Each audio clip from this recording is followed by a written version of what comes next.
Hey, welcome back to physics. What we're going to be starting to talk about now is in our next module 6 is I want to kind of introduce this idea to you because so far up to now we've talked about in physics as the very beginnings and the foundation of motion. And remember, our end goal here is to reach up to the topic of energy, okay? And then we'll explore energy in different forms throughout the rest of the semester. Now, one of the things I want to show you how this is transitioning is the very first thing we talked about was position, right? An object's position. And when that position changed from one place to another, we wound up with distance or displacement. And then we talked about what happens when an object changes that distance and divided by time, and that created the velocity force. And then we talked about what happens when you change that velocity. That's what gives us the acceleration. So the next logical step to actually talk about now is what is it that causes this change? Okay, this whole thing trickles back the other direction, causing an object to move from its original position. So we need to actually, I should have this arrow pointed the other direction. What is it that causes this change in, or what causes this change in acceleration, or what causes acceleration? And this topic for Module 6.1 is force, okay? Force. And I'll put an arrow on that side also, because that's what causes the acceleration, or even a change in acceleration, okay? So, our big topic here is to talk about forces. Now, the nice part about this is that you probably first learned about forces back when you were in elementary school. And even before then, you still understood, even as a little kid, even though you weren't thinking, I'm creating a force, you would sit there and if you wanted to move your toy, you wanted to move your wagon as a little kid, you knew you had to push it or you had to pull it, okay? So the concept of force is pretty easy for us to kind of grasp pretty quick. So our main idea here is that we're talking about force. And before I forget, the units that we're going to be talking about is going to be in newtons, okay? It's going to come in newtons. In English units, we may say, or empirical, they like to say, we talk about pushing or pulling with 15 pounds, or pulling with 100 pounds, or lifting with 200 pounds. In the SI units, in the metric system, we use newtons. So I want you to think about pounds and newtons to be about the same thing, okay? May not be the exact same value, okay? But it is definitely means about the same thing. Now, each object, okay?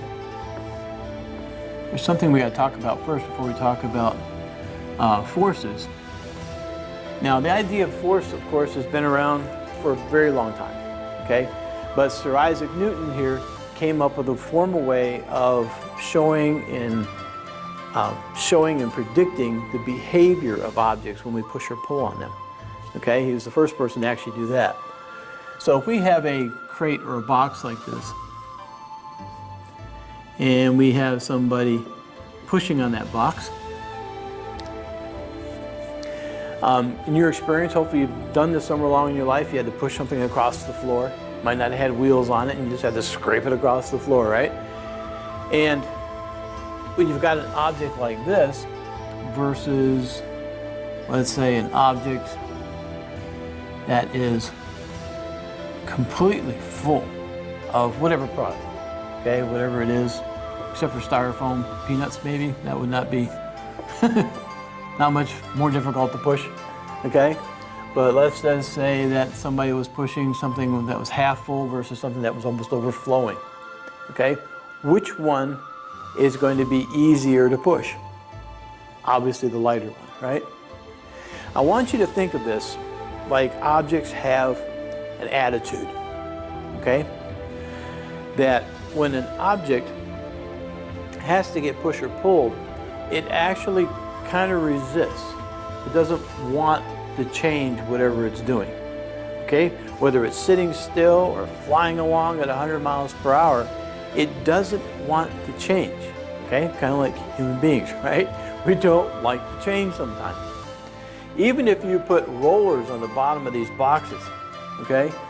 The fact that you've got some weight in this box, it's still going to take a little to get that box rolling, right? And this one over here with even more stacked in there, 2 or 3 times as much in there, it's going to be even harder to get that thing to move. So one of the key things when we talk about force we have to include is mass, okay? Okay, is talking about mass. Each object having a different amount of mass has its own amount of like stubbornness, okay?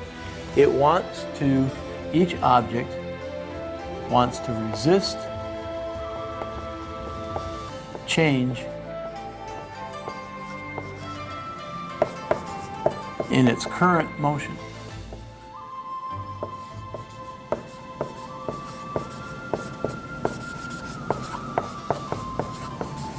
In its current motion and its direction. Okay? If we were to have these crates full of whatever it is, rocks, sand, whatever it is, and let's say it could just smoothly glide across the floor, almost like an air hockey table, and we got this mass moving. What this object wants to do is it wants to keep continuing with that whatever velocity you gave it, at whatever speed it's going, and it also wants to keep going in a straight line. It does not want to change directions. Okay? You can experience that every time you go down the road and you start to drive your car and you go make a turn. Okay, you go to make a turn, sometimes it's kind of hard to turn that wheel because really your car, your truck really wants to do is it really wants to keep continuing in a straight line. That happens especially if you're on very slick roads and you go around the curve too fast, or worse yet, if you're on ice or snow, right? If you're on ice or snow and you hit a curve and you go to make the turn, the wheels may turn, but the car or your truck is going to keep on wanting to go in a perfectly straight line at whatever it was, 20, 30 miles per hour, and it wants to continue in a straight line. Now your car may wind up spinning a little bit in the process, but it's still, the center of mass is still traveling in a straight line in that last direction that you sent it in before it went on that curve. Okay, so objects, the more mass it has, the more it wants to resist. Okay, so the more mass it has, the more it wants to resist that change. Now, that quantity, that property of objects wanting to resist change in its motion and direction, that is called inertia. Okay? That is called inertia. So the inertia of an object has nothing to do with how fast it's going, because we could be talking about these objects sitting perfectly still. Okay, in other words, they have a zero velocity. They still have a lot of inertia. So inertia really, really, truly does depend. Inertia depends on the mass of the object. Okay? It really depends on the mass. The more mass an object has, the more inertia it has, which means the more it wants to resist changing its speed or velocity and the direction that it's going in. Okay? So that's what I want you to stick in your mind. If you want something short and sweet on your notes, I would say inertia depends on mass, and that's going to make sure that it's going to resist change. Okay? It's going to resist change. Now, where does Newton's first law of motion come in? Newton's first law of motion comes in is basically restating this right here. In fact, Newton's first law is also called the inertial law. Some people refer to it as, oops, forgot the R in there, inertia, the inertia law. It's officially Newton's first law of motion, but some people refer to it as the inertial law. And the inertial law, I want to make sure I get this straight. I got it right off the internet for you, okay? You might also have a formal way of writing this down. So here it is. It says all objects. The pen's is acting kind of weird, isn't it? Let's get a different one. I think we broke this one in pretty good here. All right, all objects will remain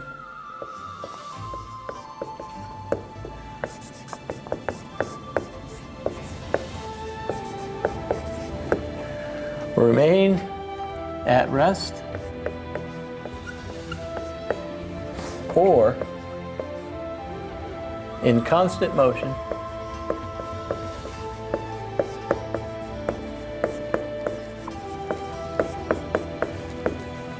or a constant motion in a straight line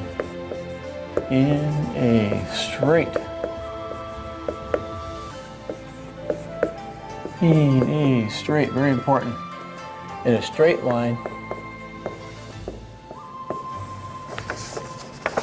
unless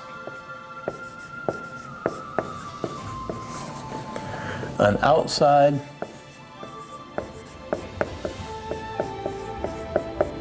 net force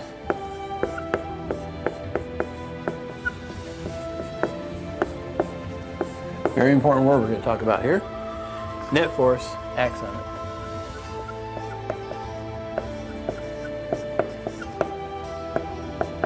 Now, am I going to ask you to recite that? No. Okay? Should you memorize it? Well, if you see it, you should definitely know that that is absolutely Newton's first law of motion. Okay? And you can see it's basically stating the same thing.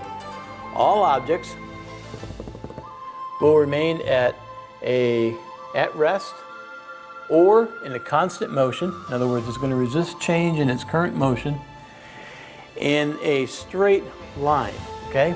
In the direction it's going, the straight line. Whatever that last speed was you gave it, it's going to continue on, unless an outside net force acts on it. In other words, if we had a perfectly smooth floor, like a giant air hockey room, and you had some big object and you slid it across that room, across that floor on that, and let it glide on that air, that thing would travel in a perfectly straight line at a constant velocity unless somebody came along and grabbed it or it ran into the wall. It provided some sort of net force, either to completely stop it, make it speed up, make it slow down, or even to make it change its direction. Okay? So in other words, if you want to create some sort of change in velocity, in other words, make something accelerate, then a force has to act on it. Okay? A force has to act on the thing. Now, taking it for an example, baseball. If you take a softball or a baseball, and this is something everyone has done, they take the ball, they throw the ball, and let's say you throw that thing at a constant or a nice 50 meters per second, you threw it. Now in the real world, what's the path of that ball actually going to do? Well, we just got to talk about this in trajectories, right? It's actually going to arch down, right? Now why? Why is the ball going to curve downward? Why isn't it traveling in a straight line? Why isn't that baseball going to travel in a straight line? What force is pulling on that ball? And most of you already figured that out, right? It's going to be the gravity. So we'll put a force, and we'll put a little g here for gravity. Okay? The force of gravity is pulling on that thing. Well, let's talk about the real world. You're going to play baseball. You're not going to play baseball on the moon or somewhere in a vacuum where you can't breathe, right?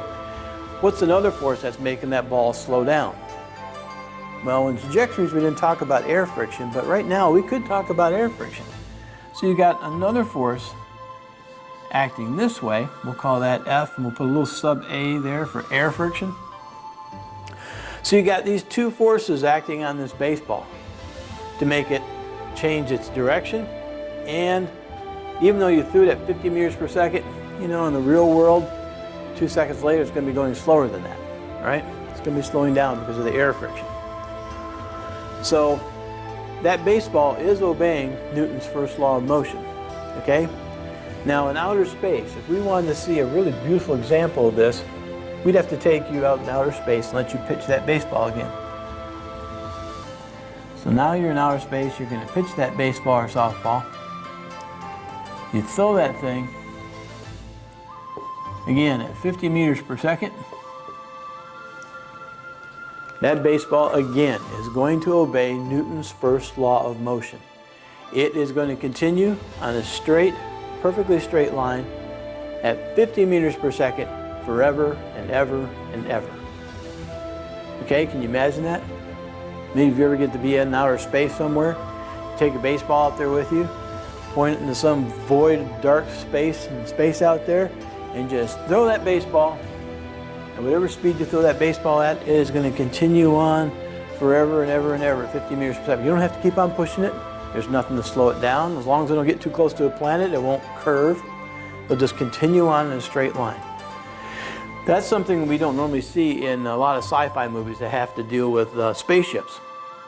Spaceships, like especially if you go into like Star Wars, you know, they turn on the engines of the spacecraft and it goes flying off. What they never show you later is that once you get up to your speed, you can actually turn the engines of your rocket off. Okay? That's the same thing that we do when we go to the moon or we go to Mars. We get up to some maximum 12,000, 15,000, 20,000 miles per hour, and then we cut the engines off. Okay? There's no sense in burning all that fuel. If you turn those engines off, the rocket's going to continue on in a perfectly straight line at whatever the speed was you left it at, 20,000 miles per hour, 15,000 miles per hour. It'll just continue on in a perfectly straight line, and you don't have to spend any more fuel. Okay? It'll just keep on continuing on. That's a nice part about space travel.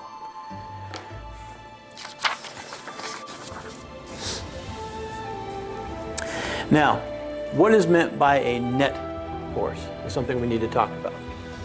And it's not just the force that's going to be acting on these things, but we're going to be talking about a net force. Well, the term net, I tried looking up different definitions of net, and the one that would mean the most to us here is the final force, okay? Or I like to call it the total.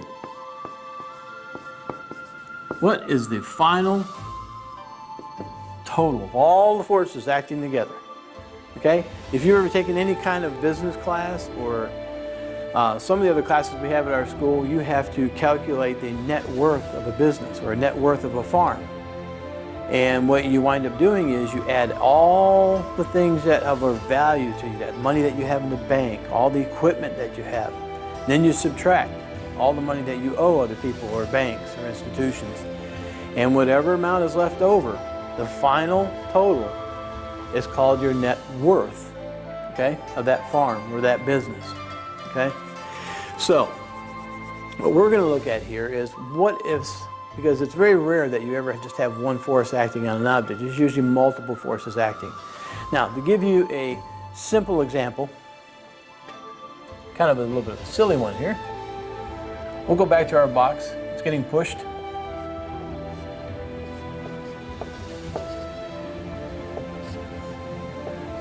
And these two folks are kind of have a little bit of a competition here. Call this person A and this person B. Alan and Bert, maybe, I don't know, okay? Now, question is, these two are pushing. Who is going to win?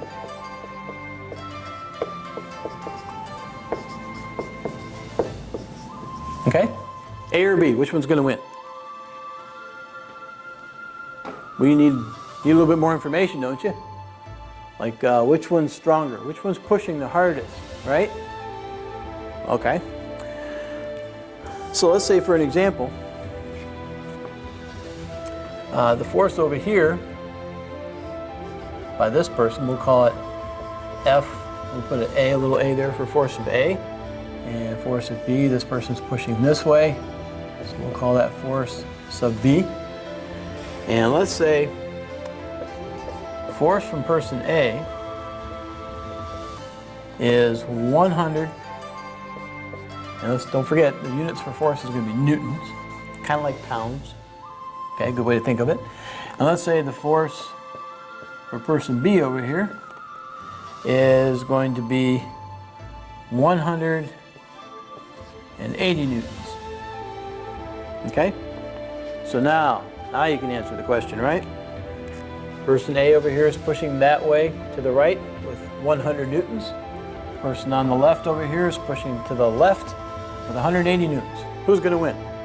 Well, that's not hard to figure out, right? You know this one's going to win. And how much is going to be left over? After these two push against each other, and you know this one's going to win because it's got a bigger number, how much more? How much is going to be left over? Well, 100 newtons of this one's going to cancel with 100 with that one and leave you with what? 80 newtons left over, right? And the direction is going to be to the left. So we would actually say that the net force, I'm going to say force and put a little NET down there for net force, is going to be 80 newtons. Okay? But remember, we learned a long time ago in our class that in physics, direction has everything to do with it. So really we should assign a positive and a negative to this little problem here so that we can see which direction that we're going. And we'll say to the right, of course, is positive. To the left, we'll say is negative. So to the right is positive. To the left will be negative. So it's going to have 80 newtons left over, but it's going to be in the negative direction, right? So it'll be negative 80 newtons. So what does that negative mean? Does that mean you're pulling rather than pushing? No, it just means that negative means you're going to the left. There's going to be 80 newtons left over, okay? Now, there's a couple of different ways I want to show you how this works, and there's a formal way of doing this, and I need you to learn this now because when we start talking about more complex systems with forces, we're going to go back to this technique. So what I'm about to show you, make sure you get it down, okay? Make sure you write it down. Now, when we want to add up all the forces acting on this box right here, we're going to sum them all up. And in pre-calc or AP calculus, one of the things you learn about is summing up a bunch of things, adding a bunch of things together. And the symbol for summing is this capital sigma, okay, Greek letter. That means the sum, okay? You add them all up, the sum. And what are we doing? We're adding up all the forces, okay?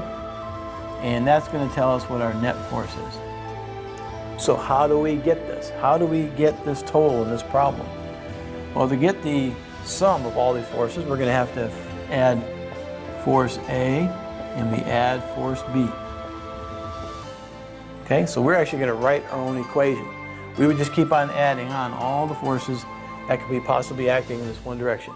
And just like the projectile problems, we're going to be really careful and we're going to separate the X and the Y world. Okay, when we do these sum of forces, we really just want to look at just the X's or just the Y's. But I will show you before you leave today how to do one where you've got an X and a Y. So if we want to look at this thing, let me erase this word right here. We want to do the sum of the forces to get the net force here. Well, FA is 100 newtons plus FB, which is a negative 180. Notice, a sum, you always add things, okay? And because that one's going to be negative, it'll automatically do the subtraction for us. So the sum of all our forces will be our net force here. And that's going to be, of course, you subtract those two, you'll get negative 80. And our units is newtons. Okay? So we got the same thing we got there. It just, this is the more formal way to do it.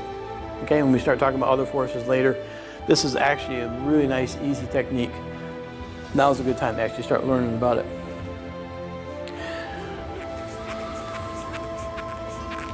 Now, the other way to do this would be one of the ways we did when we talked about the section about vectors.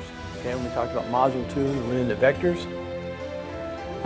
If we talked about vectors, what we could do is we could draw a vector. Remember, the length of the vector represents the length or the magnitude of that number right there. So if we said that, let's say, I don't know, from here to here, excuse me, going the wrong direction here. Come on, Mr. Mickey, wake it.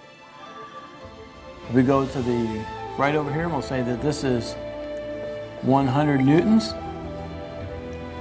And going to the left, well, that'd be about the same length, right? Well, this one's almost twice the length, because it's 180. So this would be negative 180 newtons, right? And remember when we add vectors, what we do tail, head, tail, head.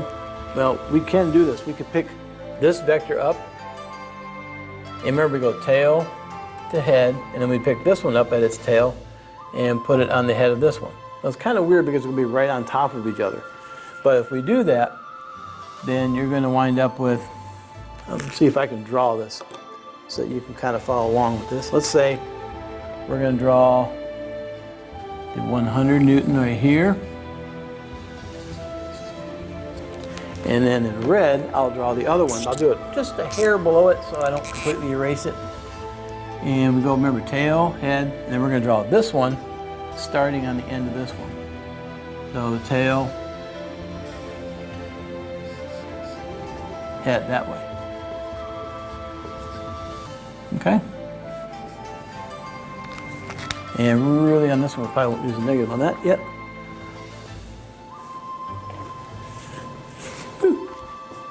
There we go. Got newtons over here. And then when we want to draw, remember what we did before, is to find the resultant, we would draw a line from where we started to where we ended. So it'd be going from here to there. And that would be my resultant. And if we actually did this with a ruler and we drew it to scale, we should be able to measure from here to here, and it should come out to be 80 newtons. Okay, or 80 newtons to the left. So we may not even have the negative yet, but at least we show it goes to the left. So there's different ways to add all these things together. Now, also as a reminder,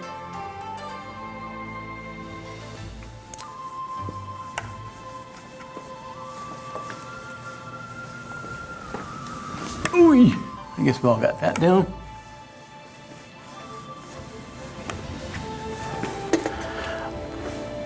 Remember before, we also had where we did vector addition. And let's see, told you I'd show you an example where, let's say bird's eye view, we're looking at that same box, but now we're looking at it from up above down, okay? And we're going to pull this box. This box gets pushed or pulled to the right with 200 newtons. And it gets pushed this direction on the floor at 100 newtons. Okay? Well, can you predict about which direction that box is going to go? Right? It's getting pulled to the right, it's getting pulled upward, so it's probably going to go off with some diagonal that direction, right? Well, again, we can use our tail head method like we did before. And let's say we draw that 200. Very carefully, we're going to try and draw this to scale. So let's say we call this 200 newtons. And then we go tail, head, and I'm going to pick this one up and put it right on the end of that one.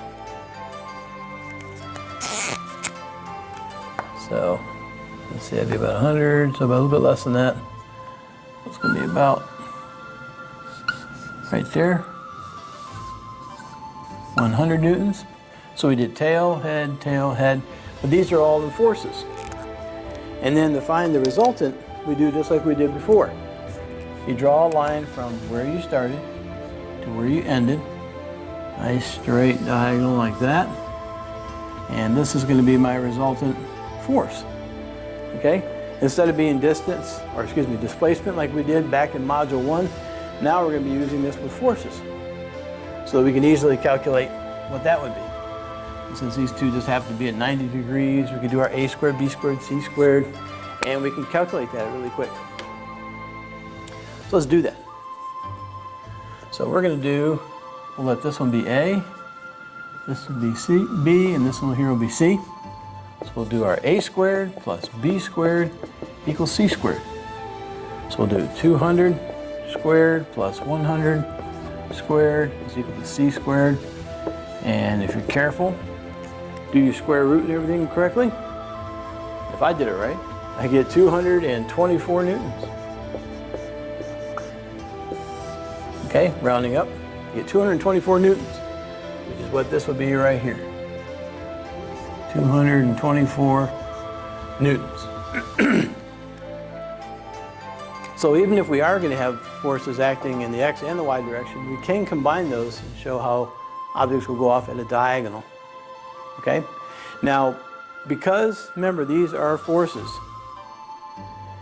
and these are vectors in particular. Remember, every vector has two answers. It has a magnitude, which is the actual value, and it has a direction to it. So yeah, we're going to bring our trigonometry back here. And let's say we're going to try and find that direction that our resulting vector is going to go off in. So we're going to find that little theta right there. We know the opposite, we know the adjacent, so I'm going to pick tangent of theta is equal to the opposite over the adjacent. So tangent of theta would be the opposite, which would be 100 over 200. And if you're really careful, do the tan inverse. Remember we did this before? Yeah, you're probably hoping not to see those vectors again, but I promise you it was going to come back sooner or later. And we get, if you're in degrees mode, be careful, you should get something around 27 degrees. Okay? So that gives us an idea of the direction that our resulting force is going to go off into.